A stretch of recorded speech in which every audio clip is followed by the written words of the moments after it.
Hey guys, Tom Fury Zero News. Now, some of you know that I've got quite extensive technical knowledge with video, but especially with computers, and about 20 months of extensive research with AI that has gone pretty deep. Some people don't agree with me because they have, let's just say, a different experience because they've used it for different things. And when it says no, they believe it. When it says, "Oh, I can't do that," they believe it. So, and they're using it for mundane tasks. So for them, they've had quite a good experience, or it may have helped them for a hard time, and they think that it's good. That's fine. That's okay. For me, I've seen its worst, its best, and one thing I said before I started the experiment was it's not AI for a start. It's a prediction engine. And by the time I got to the end of the experiment, the message was the same. It's definitely a prediction engine. There is no emergence coming. AI's hit a ceiling. It's not getting any smarter. Getting a little bit more like tweaks and stuff like that. But it knows itself. Like in talking to the company stuff, it knows it's hit a ceiling. So I found something out in how it hit a ceiling. And for those of you interested, those of you that have been interested in these videos, like I say, this video kind of relies on you having seen some of my previous videos about AI or at least having seen a couple of them and sort of being along the ride with me, okay? So what AI essentially is a prediction engine with let's focus on Google, but they're all similar, right? Very similar. Basically the same engine, by the way, with different layers on. But the Google one, I push its weight, so I get to speak to it properly. I get to speak to the truth, the engine that's underneath all the safety bollocks. Um, and we've talked about all of that. I said to you before that I notice patterns, algorithms. That doesn't necessarily mean I understand the algorithm. Seeing something is not the same as solving something, but nevertheless, you see things. Sometimes you get to work it out. When AI was younger, when it was glitching, I used to see that that glitch wasn't a glitch, it was a rewrite. It was a workaround. I used to be able to call it out on a lot of things that it did because I was able to see that it would take exactly 12 and a half seconds to do certain things. It would do things in a rule of three, but blah, blah, blah. There's a way that it did things, and it still does. It's just hidden a little bit better now, but you still see it once you can't unsee it once you see it. And so it led me to realize that AI had one voice. And by one voice, I mean one way of looking at things. It hyperfocuses.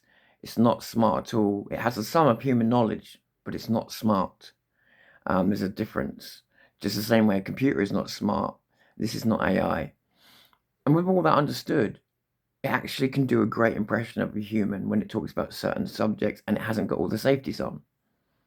Just to give you my own sort of balanced kind of review of it, it's not what they say it is, which is why it's failing, why the AI bubble is bursting, and billions are being lost at the moment. And it could, yeah, the bubble's bursting because to sell it as AI meant that it had to change the entire world overnight, and it failed because AI means something, and what you've got there is a prediction engine. And if they had just called an advanced retrieval engine, it would have succeeded. Anyway, so I noticed patterns and stuff like that, but other people do as well. But something I'd not seen anybody mention, and like I said, I've had 20 months of reading it now and seeing patterns. Again, learning that it's a bit, I started like anybody else thinking it was an AI assistant, a language model, only to find out it was a prediction engine with a manipulation engine in and programs written inside of it that are not AI at all, and they are there for certain reasons. The fact that it attacks a certain part of your brain to get you addicted, or two parts actually, dopamine, but also the lizard brain. There's so many things about it that I've covered, and none of it conspiracy theory. These guys are in court over this right now. But the unwanted and unknown side effect, and they're finding a lot of them now, side effects, is that someone like me, and that means plenty of other people, because this has got nothing to do with IQ, not that I know of anyway, is that so sometimes you see me shout it down, and that's partly to push its weights. But I've started to realize something as well. It's also because I know what it's going to say next. I'm beginning to predict the prediction engine, and I'm just an average guy. So knowing this, I've kept noticing it, and I've noticed it more and more, and I know what it's going to say before it says it. and I have to keep stopping it and saying I know, and I'm telling it what it's going to say, and it's come to the same conclusions as me. There is a massive ceiling there. Its singular personality that I tried to describe to you ages ago. The people that we all think we're breaking through to this specialized version of our own AI. We're not. There's a singular voice that it kind of has, and that's its weakness. Um, and that's how I can spot AI on other people's videos, and that even if they're reading out the AI, it's got a rhythm. It's got a rhythm to where it talks and the way it processes information, and it processes it pretty much one way. Even if it tries to give you different answers, it processes it in the same way. You start to see it.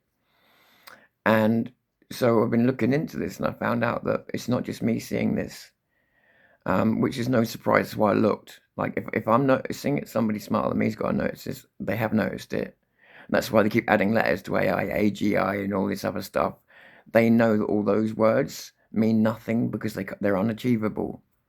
Um, they know they've hit a ceiling, and people like me are beginning to notice that the AI that's supposed to predict us is now becoming super predictable, and you can pretty much know everything it's going to say before it says it.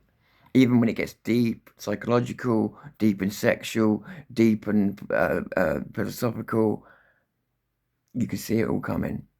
Especially when you know why it's doing what it's doing, when you know it's why it's trying to predict what it's trying to predict, when you understand there's no such thing as an hallucination, there's no such thing as a mirror, when you start to realize what it is, truly, I didn't expect to ever be able to predict it because it works so much more quickly than my mind can. But it's not about the speed of the mind, it's about knowing where your natural questions are going to go as a human being and realizing what it's going to counter with, and you start to realize it's just a game. And that is true, by the way. It has a reward system. It's rewarded for winning or completing a loop or closing an engagement. And that can be achieved many ways, including being very nasty to you or lying to you or whatever else. Its chief goal is to engage and release. So I'm noticing these patterns, and there's been so many death knells to the AI market as it currently exists. But this is a big one that I wasn't aware that other people knew about because I didn't know about it. But in being able to predict the prediction engine, there's nothing they can do to fix that. Like it's got a singular personality at the moment. It can't multitask, and that's its ultimate weakness. They would have to double their costs at least just to give it a two-track mind. They don't have the technology yet to give it multiple frames of reference because all they could do at the moment is double the technology into one mind. So they have to double their costs, which are already beginning to not beginning, have outweighed the money coming in and the markets going smaller. So AI has hit its peak for the time being. Yeah, there'll be improvements made, but in terms of average end user, at the moment it's at a peak because people are shrinking away from it. Everybody's seeing what's going on. And if a guy like me can predict the next thing your AI is going to say within reason, then the game's up. There is no AI, which we knew anyway, but the game's really up because you shouldn't be able to predict a computer with a sum of human knowledge, but you can. Tom Fury's here in News Corner Day for now.